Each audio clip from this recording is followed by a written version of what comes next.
പ്രവർത്തനം 1.4 ചെയ്തു കഴിഞ്ഞപ്പോൾ നമുക്ക് ഇതുപോലൊരു രൂപം ലഭിച്ചു കഴിഞ്ഞു. അടുത്തത് പ്രവർത്തനം 1.5 ആണ്. പ്രവർത്തനം 1.5-ൽ ചെയ്യുവാനുള്ളത് ഇതിനെ ഗ്രൂപ്പ് ചെയ്യുക എന്നതാണ്. ഇതിനെ ഗ്രൂപ്പ് ചെയ്യണമെങ്കിൽ ഇതുവരെ വരച്ച എല്ലാ രൂപങ്ങളും ഒന്നിച്ച് സെലക്ട് ചെയ്യേണ്ടതുണ്ട്. അതിനുവേണ്ടി സെലക്ഷൻ ടൂളിൽ ക്ലിക്ക് ചെയ്യുന്നു. വരച്ച എല്ലാ രൂപങ്ങളെയും ഒരുമിച്ച് ഡ്രാഗ് ചെയ്ത് സെലക്ട് ചെയ്യുന്നു. ഇങ്ങനെ സെലക്ട് ചെയ്താൽ ഡ്രാഗ് ചെയ്ത പരിധിക്കുള്ളിൽപ്പെട്ട എല്ലാ രൂപങ്ങളും ഒന്നിച്ച് സെലക്ട് ചെയ്യപ്പെടുന്നതാണ്.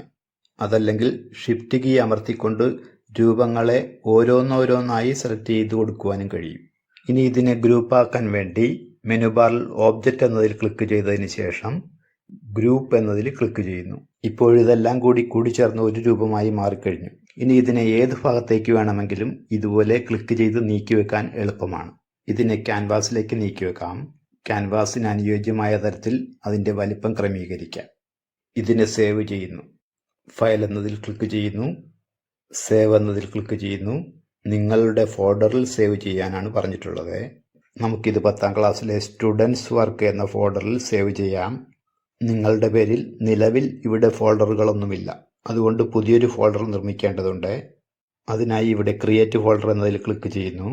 ഇവിടെ ഫോൾഡറിൻ്റെ പേര് ടൈപ്പ് ചെയ്ത് കൊടുക്കുക. ഫോൾഡറിൻ്റെ പേര് ടൈപ്പ് ചെയ്ത് കൊടുക്കുന്നു. പേര് ടൈപ്പ് ചെയ്ത് കൊടുത്തതിന് ശേഷം എൻ്റർ കീയിൽ അമർത്തുക.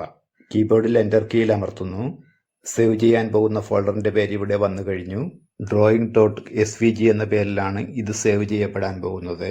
ഇതിൽ .svg എന്ന് എക്സ്റ്റൻഷൻ കാണുന്നത് പ്രത്യേകം ശ്രദ്ധിക്കുക. പേര് മാറ്റി കൊടുക്കുകയാണെങ്കിൽ .svg എന്നത് നിലനിർത്തിക്കൊണ്ട് വേണം പേര് കൊടുക്കുവാൻ.